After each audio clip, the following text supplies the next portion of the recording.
Hi dear students, मैं संतोष कुमार प्रयागराज से स्वागत है आप सभी का ऑक्सी कोचिंग के एक और वीडियो में। आज की वीडियो में हम प्रश्नावली 9.4 के 8वें क्वेश्चन के तीसरे ऑप्शन को सॉल्व कर रहे हैं। जैसा कि क्वेश्चन तो आपको सामने दिखाई दे रहा है और पार्ट पी का ये वीडियो है। इस प्रश्नावली के सारे पार्ट के वीडियो देखने के लिए आप डिस्क्रिप्शन को चेक कर सकते हैं, या फिर 9 क्लास की सारी वीडियो देखने के लिए आप आई बटन या डिस्क्रिप्शन कहीं भी आप चेक कर लो, आपको आई बटन वो 9 क्लास के लिए प्लेलिस्ट की लिंक मिल जाएगी, तो आप देख लेना। वीडियो शुरू करने से पहले सब्सक्राइब कीजिए ऑक्सी कोचिंग यूट्यूब चैनल को और बेल आइकन को ऑल पे कीजिए, जिससे फ्यूचर में कोई वीडियो आप मिस ना करो। अगर आपने पहले से ही सब्सक्राइब कर रखा है तो थैंक यू वेरी मच। जैसा कि आपको क्वेश्चन दिखाई दे रहा है, area B Y X D equal to A B M N. देखते हैं कहाँ पे है, हमने पहले ही हाईलाइट कर रखा है, इसलिए बी वाई यहाँ पे वाई होगा। हमने ये मिस्टेक क्यों कर दी यहाँ पे, देखो बी वाई एक्स डी और एरिया, ये भी मिस्टेक है, area A B M N, इन दोनों ही आकृतियों का क्षेत्रफल हमें इक्वल प्रूफ करना है।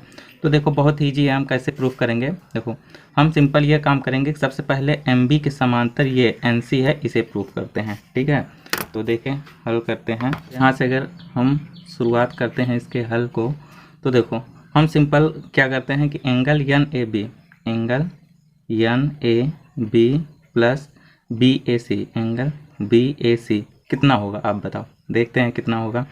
तो एन ए सी कितना होगा, एन ए सी ये 90 अंश का होगा, क्योंकि भाई ये तो वर्ग है तो 90 तो होगा ही, प्लस और बी ए सी ये जो त्रिभुज है ये समकोण है और उसका ये कोण 90 अंश का है, तो ये भी 90 होगा बी ए सी, तो ये भी 90, यानी ये कोण और ये कोण मिलके कितना होगा 180 अंश।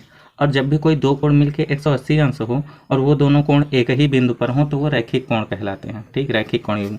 तो हम लिख सकते हैं कि अतः angle N A C, angle N A C भी कितना होगा 180 अंश। तो हम इसे क्या लिख सकते हैं, रैखिक कोण युग्म, रैखिक कोण। ओके, अब ये रैखिक कोण हो गया। तो भाई अब देखो एम बी के समांतर एन ए है, तो एम बी के समांतर एन सी भी तो होगा, तो हम यहाँ पे लिख सकते हैं कि अतः एम बी के समांतर होगा एन सी। ये हमने समांतर क्यों प्रूफ की अब आपको पता चल जाएगा।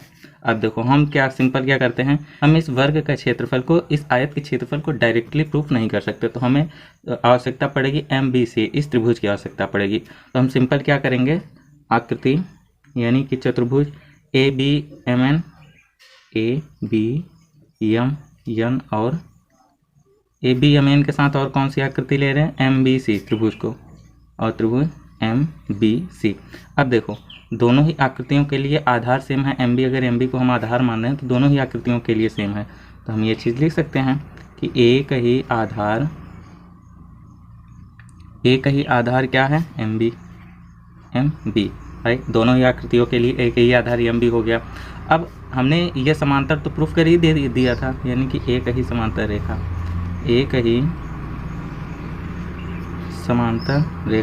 क्या है, एम बी के समांतर है एन सी, यहाँ पे हमने प्रूफ किया है एन सी। अब देखो ये जो त्रिभुज एम बी सी ये भी सी पे है, और M B N A B M N ये तो है, मतलब कि ये दोनों जो आकृतियाँ हैं ये एक ही आधार पे हैं और एक ही समांतर रेखा पे हैं। तो आपको तो पता ही है कि त्रिभुज का जो क्षेत्रफल है वो चतुर्भुज के क्षेत्रफल का आधा होगा। तो हम यहाँ पे लिख सकते हैं कि अतः एरिया चतुर्भुज का क्षेत्रफल A B M N equal to ये आधा होगा, यानी कि सॉरी आधा मैंने लिख दिया, ये दूना हो जाए, यानी two area M B C. हमने त्रिभुज के क्षेत्रफल को हमने डबल किया है कि 2 का मल्टीप्लाई हमें त्रिभुज के क्षेत्रफल के साथ करना पड़ेगा, तभी तो ये दोनों इक्वल होंगे। सिंपल, इतना आपको समझ में आ गया। अब देखो अब हम चलते हैं विकल्प नंबर 2 से। तो दूसरे विकल्प में पता है आपको कि क्या लिखा है, हम आपको बता रहे हैं कि area B Y X D equal to area M B C. ये चीज़ दूसरे विकल्प में दिया हुआ है। ठीक है, विकल्प नंबर ओके, ठीक है।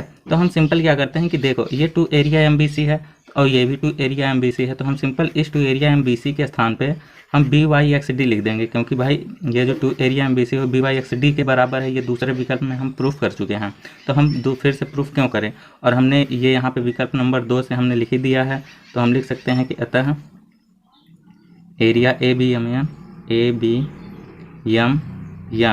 इक्वल टू, अब देखो टू एरिया MBC हमें लिखना चाहिए यहाँ पे, मगर हम क्या करते हैं टू एरिया MBC के स्थान पे एरिया BYXD लिख देंगे, एरिया BYXD। और ऐसा हमने क्यों लिखा, क्योंकि भाई जो चीज़ हमें प्रूफ करना है हमें उसी के तो अनुसार चलना पड़ेगा, यही चीज़ हमें प्रूफ करना था। ये आप देख लो BYXD ABMN, हमने ABMN को पहले कर दिया BYXD को बाद में, तो इससे आपको भी पता है कि कोई फ़र्क नहीं पड़ने वाला। तो यहाँ पे होता है इस क्वेश्चन का हल प्रूफ। आई होप कि आपको समझ में आ गया होगा। अगर अभी भी आपको कहीं पे समझने में प्रॉब्लम है तो आप कमेंट बॉक्स में ज़रूर बता देना, और आपको आगे की क्वेश्चन या फिर मैथ से संबंधित आपका कोई क्वेश्चन हो तो टेलीग्राम पे आके आप हमसे पूछ सकते हो। सो फिर मिलते हैं आपसे नेक्स्ट वीडियो में, तब तक के लिए बाय बाय, टेक केयर, ख्याल रखना अपना, बाय बाय।